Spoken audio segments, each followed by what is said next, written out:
Tuhan, terima kasih. Kami mengucap syukur Tuhan.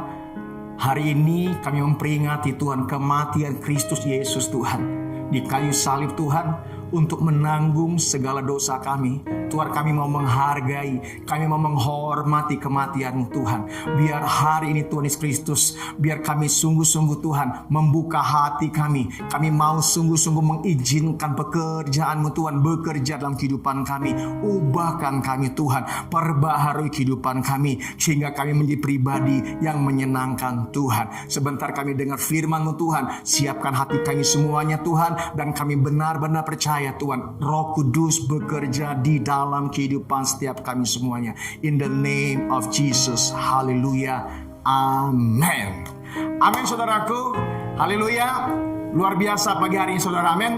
Kita merayakan, memperingati hari kematian Yesus Kristus, Jumat Agung di hari ini. Saya percaya pagi hari ini, pagi yang luar biasa, membuat kita semua bersemangat dalam Tuhan. Karena ada sebuah peristiwa yang luar biasa saudaraku, di Golgota, di mana Yesus mati di kayu salib.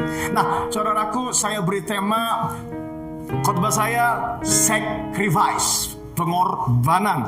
Efesus 5 ayat 2. Dan hiduplah di dalam kasih sebagaimana Kristus Yesus juga telah mengasihi kamu dan telah menyerahkan dirinya untuk kita sebagai persembahan dan korban yang harum bagi Allah. Nah, saya percaya segala sesuatu dimulai dari sebuah kehidupan, dan kehidupan merupakan sebuah anugerah. Amin saudara. Anda semua sepakat hidup adalah anugerah, amin. Karena kita tidak berusaha memperjuangkan untuk kita hidup, karena hidup adalah pemberian Tuhan di dalam kehidupan kita. Amin saudaraku. Nah, saya percaya dan kita pun yang menjalankan kehidupan, pada mulanya, pada awalnya, pada dasarnya kita semua ingin hidup dengan penuh kedamaian, kita ingin hidup berguna, dan saya percaya kita semua ingin hidup yang terbaik saudaraku. Amin.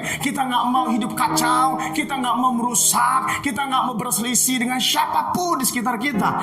Amin saudaraku. Tapi saudaraku, tahukah kita bahwa sekalipun kita punya keinginan untuk hidup yang baik, satu hal yang kita tidak bisa pungkiri, di dalam kehidupan itu sudah terjadi sebuah kerusakan saudaraku.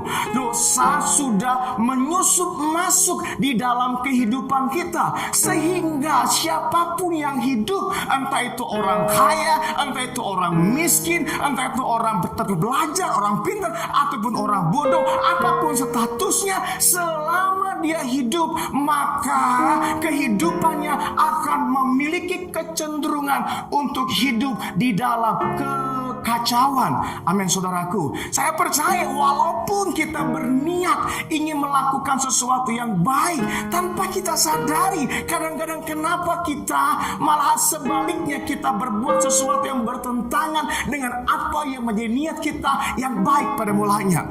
Firman Tuhan bilang begini saudaraku, di Roma 7 ayat 20 dikatakan, jadi jika aku berbuat apa yang tidak aku kehendaki, maka bukan lagi aku yang memperbuatnya, tetapi dosa yang diam di dalam aku. Saudaraku, dosa diam di dalam diri kita. Itu sebabnya sekalipun kita berniat ingin mengasihi orang, kita ingin punya hubungan yang baik, kita ingin setia, betul saudara, kita ingin akur, tetapi pada kenyataannya kita berantem, kita kecewa, kita terluka. Why? Itu semua karena ada dosa di dalam kehidupan manusia, sehingga siapapun yang menjalankan kehidupan ini saudaraku, pasti akan dipenuhi dengan kehidupan yang kacau, yang berantakan saudaraku. Oleh karena dosa juga, karena dosa itu ada di dalam hidup, dia menjadi sebuah momok saudaraku, membuat kita semakin jauh dari Tuhan. Dosa tidak pernah membuat kita semakin dekat dengan Tuhan. Amin saudaraku. Dosa tidak akan membuat kita sadar akan Tuhan. Itu sebabnya selama kita hidup, walaupun kita punya kerinduan, ingin mengenal Sang Pencipta, ingin mengenal Allah, ingin mengenal Tuhan, amin saudaraku, ingin mengetahui jalan-jalannya, selama ada dosa, maka kecenderungan hati kita, kecenderungan hidup kita akan mulai menjauh daripada Tuhan. Anda bisa bayangkan kalau peristiwa itu terus menerus terjadi, saudaraku, bagaimana manusia hidup, saudaraku? Apakah kita bisa mengenapi kehidupan kita yang berguna, berbuat baik, kita benar-benar bisa niat semua rancangan-rancangan yang baik bisa terjadi di dunia ini, saudaraku? Tentu tidak mungkin terjadi. So, bagaimana caranya? Bagaimana dengan dosa ini, saudaraku? Itu sebabnya dosa ini harus diselesaikan. Dosa ini harus diselesaikan dari kehidupan yang ada di dalam diri manusia. Bagaimana caranya? Hanya cuma satu cara untuk bisa mengangkat dosa dari kehidupan manusia. Amin. Apa itu, saudaraku? Hanya melalui kematian. Dosa bisa diangkat dari kehidupan kita semuanya. Yuk kita buka firman Tuhan di kitab Kolose 1 ayat 22. Firman Tuhan berkata, sekarang diperdamaikannya di dalam tubuh jasmani Kristus oleh kematiannya, untuk menempatkan kamu kudus dan tak bercela dan tak bercacat di hadapannya. Saudaraku, dari ayat ini kita melihat kematian menciptakan perdamaian. Hanya kematian yang membuat kita bisa berdamai, kita bisa kembali kepada Tuhan, karena dosa telah meninggalkan kehidupan manusia. Pertanyaan, kematian yang seperti apa yang dapat membuat perdamaian itu tercipta? Saudara dengar baik-baik. Ya, kematian hanya terjadi kalau ada dosa. Amin. Ya, dikatakan di dalam kitab Roma 6 ayat 23, Roma 6:23 dikatakan begini, sebab upah dosa ialah maut, tetapi kasih karunia Allah ialah hidup yang kekal dalam Kristus Yesus Tuhan kita. Upah dosa ialah maut. Dosa mengakibatkan kematian, dan semua orang yang berdosa pasti mati. Nah, saudara, kalau kematian itu datangnya oleh karena berbuat dosa, maka kematian Yesus menjadi tidak ada artinya. So, jadi bagaimana, kematian seperti apa sih yang seharusnya terjadi? Walaupun kita menyadari hanya dosa, dengan baik saudara, hanya dosa yang membuat semua manusia di muka bumi ini dapat mati. Tanpa dosa, maka tidak ada yang dapat mati. Sedangkan Yesus adalah manusia yang kita tahu dia tidak berbuat dosa. Dia nggak berdosa. Terus bagaimana dia bisa mati? Nah, itulah pertanyaan besar. Inilah misteri yang harus kita mengerti sebagai anak-anak Tuhan. Peristiwa kematian Yesus inilah yang menjadi perubahan, menjadi dasar untuk kita bisa mengalami kemerdekaan. Yesus mati bukan karena berbuat dosa. Yesus mati karena dia menerima dosa. Haleluya. Amin. Yesus mati karena dia menerima dosa. Dia gak layak untuk mati. Dia gak bisa mati. Selama dia gak mati, maka dosa akan terus merajalela di dalam hidup kita semuanya. Tapi bagaimana dia dapat mati? Hanya karena dosa dia mati. Itu sebabnya dia mati, karena dia harus menerima dosa. Firman Tuhan berkata di kitab Yesaya 53 ayat 9. Orang menempatkan kuburnya di antara orang-orang fasik, dan dalam matinya ia ada di antara penjahat-penjahat. Sekalipun, ya saudara, sekalipun ia tidak berbuat kekerasan dan tipu tidak ada dalam mulutnya. Dia gak berbuat dosa. Oh saudaraku, haleluya. Inilah peristiwa yang dahsyat yang harus kita mengerti. Yesus mati dalam keadaan tidak berbuat dosa, tapi dia menerima dosa. Hanya karena dosa maka ada kematian. Inilah kematian yang menciptakan perdamaian, sehingga kita bisa menyatu dengan Bapa. Kita bisa mendengarkan kembali suara Bapa. Kita menerima kasih Tuhan kembali. Kita bisa bersekutu kembali dengan Bapa kita di surga. Kenapa? Karena kematian Yesus. Karena dia menerima dosa. Dia mau menerima dosa Anda dan saya. Haleluya saudaraku. Haleluya.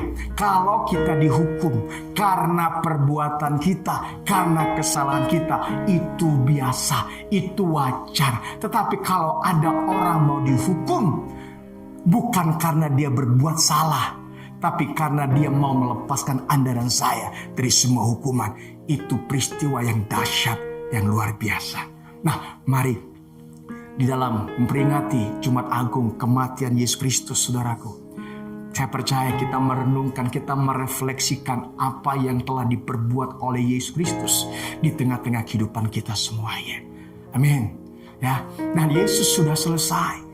Dia sudah memberikan hidupnya. Dia sudah memberikan nyawanya bagi semua umat manusia. Sehingga kita punya kesempatan untuk bisa mengasihi, untuk bisa punya harapan. Hidup yang berkenan, hidup yang berguna, hidup yang terbaik, memuliakan Tuhan. Kita punya kesempatan sekarang. Sebelumnya kita gak punya kesempatan. Tapi kematian Yesus di kayu salib membuat kita punya kesempatan untuk mengasihi. Sampai selama kita hidup, kita bisa melihat hubungan yang terus berjalan dengan penuh keharmonisan. Amin. Tanpa ada perselisihan, tanpa ada kepahitan, kekecewaan yang menguasai hidup kita. Karena kita sudah dibebaskan dari segala kuasa dosa karena kematian Yesus Kristus.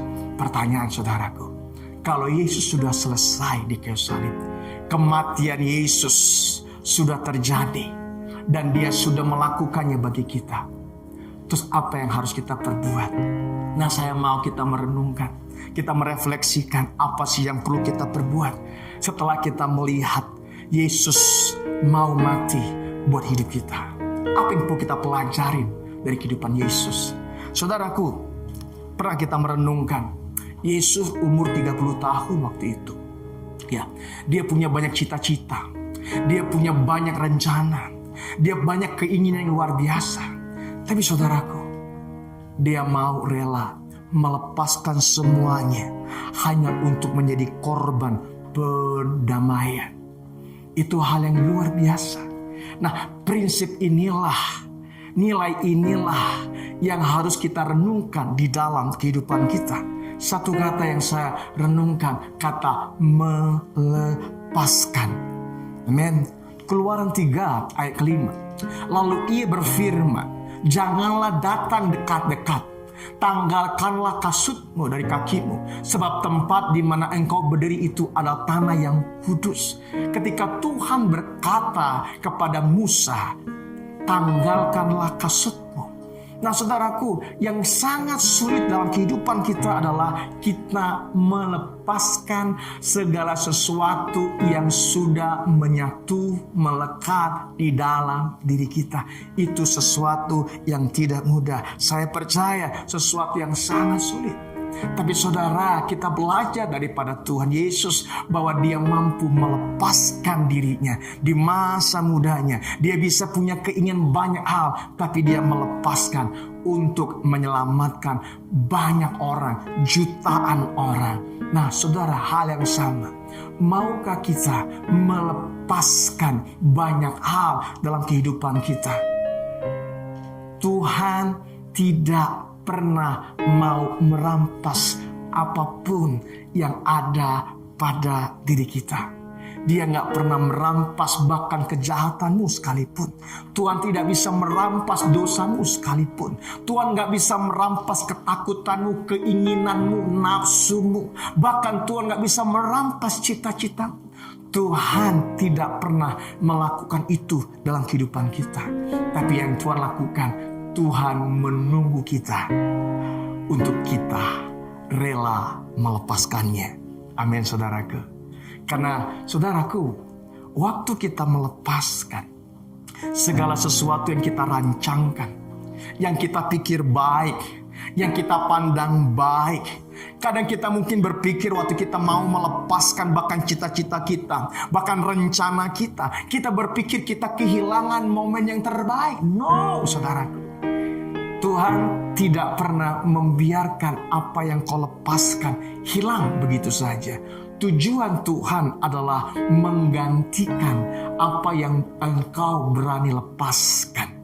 Dia ingin menggantikan sesuatu yang lebih berharga, sesuatu yang lebih mulia, yang lebih bernilai di dalam kehidupanmu, bahkan sesuatu yang menyenangkan Tuhan.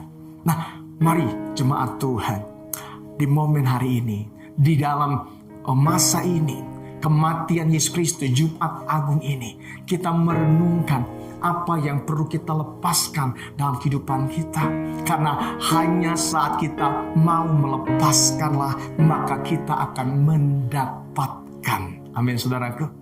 Matius 19 ayat 29 firman Tuhan bilang begini, setiap orang yang karena namaku meninggalkan rumahnya, saudaranya laki-laki atau saudaranya perempuan, bapak atau ibunya, anak-anak atau ladangnya akan menerima kembali. Apa saudaraku? Mendapatkan kembali, bahkan lebih besar daripada apa yang kau lepaskan. Amin, saudaraku. Nah, saya rindu sekali anak-anak Tuhan, umat Tuhan, Unshakable Church, kita semua mau belajar melalui peristiwa Jumat Agung ini. Mari kita melepaskan banyak hal yang masih melekat dalam kehidupan kita. Mungkin kita perlu melepaskan keinginan kita, kita perlu melepaskan kebiasaan kita, budaya, adat istiadat kita. Kita perlu melepaskan bahkan hubungan-hubungan yang kita nggak sadar itu sesuatu yang nggak baik, saudaraku. Kita perlu untuk melepaskan bahkan ketakutan, kekhawatiran kita. Ini saudaraku, saat kita mampu melepaskan kasih, melepaskan kebencian, maka engkau akan mendapatkan kasih. Kita akan mendapatkan kedamaian jika kita mau melepaskan pengampunan atau kekecewaan. Kita akan mendapatkan kekuatan jika kita mampu melepaskan ketakutan. Nah, mari kita semuanya berikan hidupmu hari ini ya, di momen seperti ini, saudaraku. Apa yang Tuhan ingin kau lepaskan, biar Tuhan memberikan sesuatu yang lebih berharga buat kita semuanya. Tidak banyak hal yang perlu kita tunggu lagi, saudara. Ini momen terbaik untuk kita datang sama Tuhan. Mungkin banyak di antara kita, banyak hal yang kita belum dapatkan. Hal-hal yang besar daripada Tuhan kita belum mendapatkan. Mungkin Anda bertanya, kenapa saya belum mendapatkan hal-hal yang besar? Pertanyaannya, sudahkah engkau melepaskan apa yang ada di dalam dirimu? Apa yang kau pegang? Musa melepaskan kasutnya. Kasut itu bicara rencananya, bicara apa yang dia persiapkan. Dia rela melepaskan perjalanannya supaya dia mendapatkan rencana Tuhan dalam hidupnya. Musa melepaskannya, tapi dia mendapatkan kesempatan membebaskan sebuah bangsa yang besar dari perbudakan. Haleluya. Amin, saudaraku. Amin. Nah, saya rindu sekali kita semua anak-anak Tuhan di Unshakable Church, kita mendapatkan hal-hal yang besar daripada Tuhan. Jangan sia-siakan waktu yang ada. Saya berdoa supaya kita semua mendapatkan hal yang besar.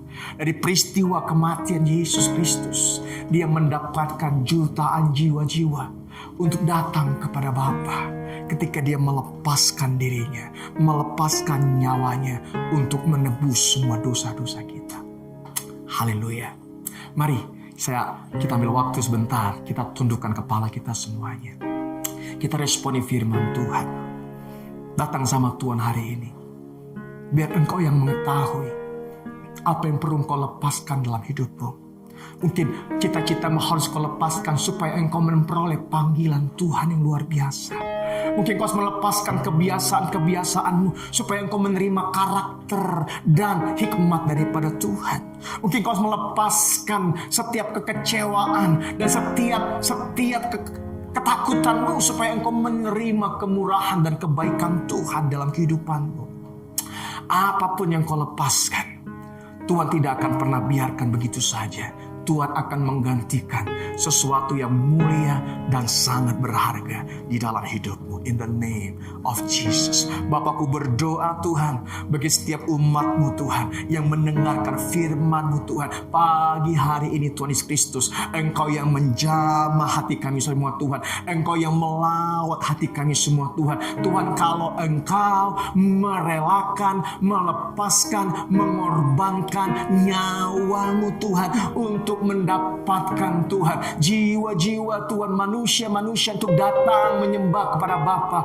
Tuhan, hal yang sama kami juga percaya Tuhan, biar kami merelakan, kami mau melepaskan segala sesuatu Tuhan untuk kepentingan-Mu, untuk kemuliaan-Mu, supaya kami mendapatkan hal-hal yang besar bersama dengan Engkau Tuhan. Kami percaya in the name of Jesus, in the name of Jesus. Aku percaya Tuhan, setiap anak-anak-Mu, setiap umat-Mu yang melepaskan hari ini juga, aku berdoa Engkau pasti mendapatkan gantinya beratus kali lipat, 2 kali lipat, 5 kali lipat, bahkan ratusan kali lipat.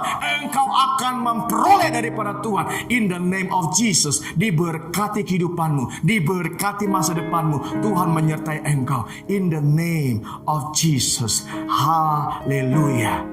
Amen. Nah saudaraku, mari kita merespon hari ini kematian Yesus di kayu salib. Amin. Untuk kita mengambil perjamuan kudus. Amin. Mari kita siapkan semuanya. Ya, kalau ada siap semua roti dan anggurnya, mari kita persiapkan. Kita angkat roti di hadapan Tuhan. Saya percaya ini momen yang luar biasa. Kematian Yesus sungguh-sungguh berharga buat kita semuanya. Amin. Tuhan, kami mengangkat roti ini Tuhan Yesus Kristus, melambangkan tubuh Yesus yang telah dipersembahkan buat hidup kami semua, menanggung dosa kami, menanggung kelemahan kami Tuhan. Dan biar hari ini Tuhan Yesus Kristus, kami menikmati kemenangan, kelepasan dari kematian-Mu di kayu salib. Terima kasih Bapa, kami sambut dengan ucapan syukur dalam nama Yesus Kristus. Mari saudara kita pecah-pecah dan kita makan in the name of Jesus.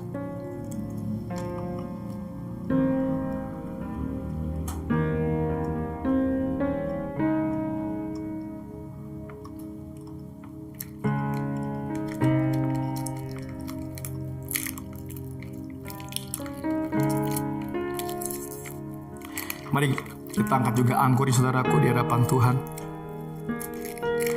Kami mengangkat Tuhan anggur di hadapan Tuhan. Saya percaya Tuhan, inilah darah-Mu Tuhan yang Kau berikan buat hidup kami semua. Membersihkan hati kami, membersihkan pikiran kami, sehingga Tuhan kami dapat mendengar suara-Mu. Kami dapat mendengar kembali Tuhan rancangan-Mu, kehendak-Mu, kasih-Mu mengalir di tengah-tengah kehidupan kami. Kami terima, kami nikmatin Tuhan. In the name of Jesus. Minumlah saudaraku dengan iman dalam nama Yesus. Oh, thank you Jesus. Kukira baba karala masyukura bahanda.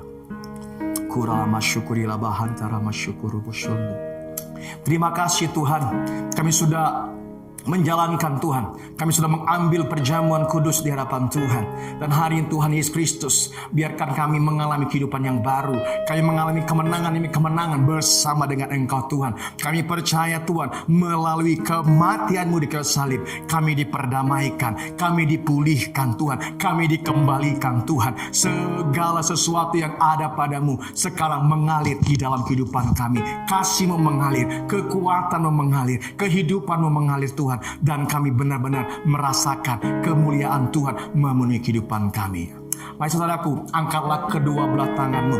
dan terimalah berkat Tuhan. Diberkatilah hidupmu, diberkatilah masa depanmu, diberkatilah kedua orang tuamu, diberkatilah ayahmu, diberkatilah ibumu, diberkatilah saudara-saudaramu, diberkatilah suamimu, diberkatilah istrimu, diberkatilah anak-anakmu, diberkatilah pekerjaanmu, diberkati usahamu, diberkatilah pelayananmu, diberkatilah sekolahmu, kuliahmu, diberkatilah engkau waktu engkau masuk, waktu engkau keluar, waktu engkau duduk, waktu engkau berjalan. Diberkati engkau di dalam segala pekerjaan-pekerjaan yang Tuhan telah taruhkan dalam hidupmu, dan Tuhan akan mengangkatmu, mempromosikan engkau, dan nama Tuhan akan dipermuliakan melalui kehidupanmu. Terimalah berkat dari Allah Bapa, kasih karunia Kristus, dan persekutuan dengan Roh Kudus menyertai engkau sekarang sampai selama-lamanya.